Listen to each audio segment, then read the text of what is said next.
We are back with another horror story, The Cats of Ulthar by Howard Phillips Lovecraft. It started with a kitten and ended with a curse. Fear these little purr machines. Ah! It is said that in Ulthar, which lies beyond the river Skye, no man may kill a cat, and this I can verily believe as I gaze upon him who sitteth purring before the fire. For the cat is cryptic, and close to strange things which men cannot see. He is the soul of antique Egyptus, and bearer of tales from forgotten cities in Meroe and Ophir. He is the kin of the jungle's lords, and heir to the secrets of hoary and sinister Africa. The Sphinx is his cousin, and he speaks her language, but he is more ancient than the Sphinx, and remembers that which she hath forgotten. In Ulthar, before ever the burgesses forbade the killing of cats, there dwelt an old cotter and his wife, who delighted to trap and slay the cats of their neighbors. Why they did this I know not, save that many hate the voice of the cat in the night, and take it ill that cats should run stealthily about yards and gardens at twilight. But whatever the reason, this old man and woman took pleasure in trapping and slaying every cat which came near to their hovel.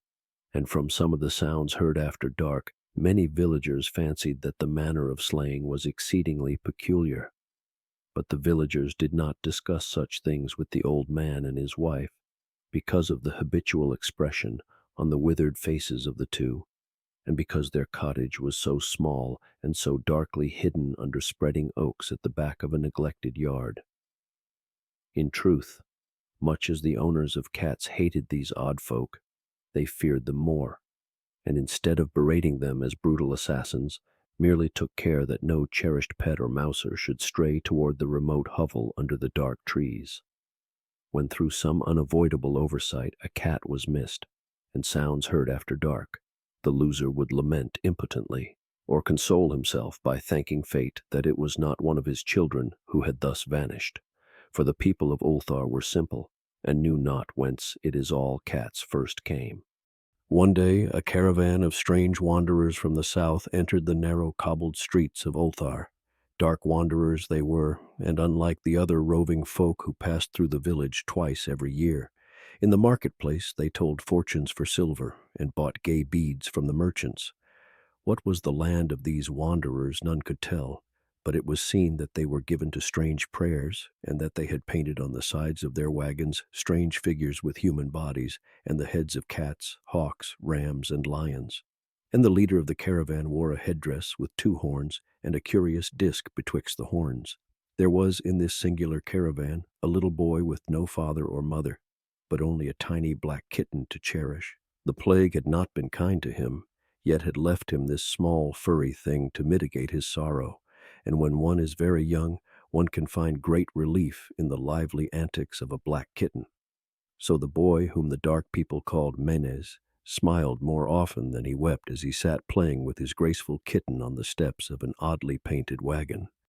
On the 3rd morning of the wanderer's stay in Ulthar, Menes could not find his kitten, and as he sobbed aloud in the marketplace, certain villagers told him of the old man and his wife, and of sounds heard in the night.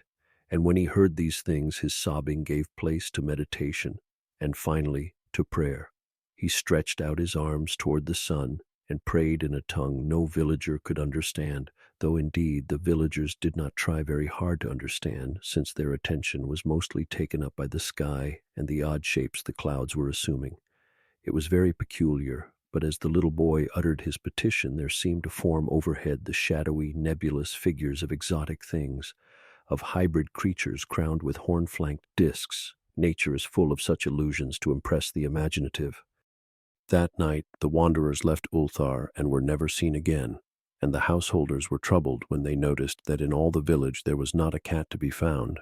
From each hearth the familiar cat had vanished, cats large and small, black, gray, striped, yellow, and white. Old Cranon, the burgomaster, swore that the dark folk had taken the cats away in revenge for the killing of Menes's kitten, and cursed the caravan and the little boy. But Neith, the lean notary, declared that the old cotter and his wife were more likely persons to suspect, for their hatred of cats was notorious and increasingly bold. Still, no one durst complain to the sinister couple, even when little Atal, the innkeeper's son, vowed that he had at twilight seen all the cats of Ulthar in that accursed yard under the trees, pacing very slowly and solemnly in a circle around the cottage, two abreast, as if in performance of some unheard-of rite of beasts. The villagers did not know how much to believe from so small a boy, and though they feared that the evil pair had charmed the cats to their death, they preferred not to chide the old cotter till they met him outside his dark and repellent yard. So Ulthar went to sleep in vain anger, and when the people awakened at dawn, behold, every cat was back at his accustomed hearth, large and small, black, gray, striped, yellow, and white. None was missing. Very sleek and fat did the cats appear, and sonorous with purring content. The citizens talked with one another of the affair, and marveled not a little. Old Cranen again insisted that it was the dark folk who had taken them, since cats did not return alive from the cottage of the ancient man and his wife. But all agreed on one thing, that the refusal of all the cats to eat their portions of meat or drink their saucers of milk was exceedingly curious. And for 2 whole days the sleek, lazy cats of Ulthar would touch no food, but only doze by the fire or in the sun.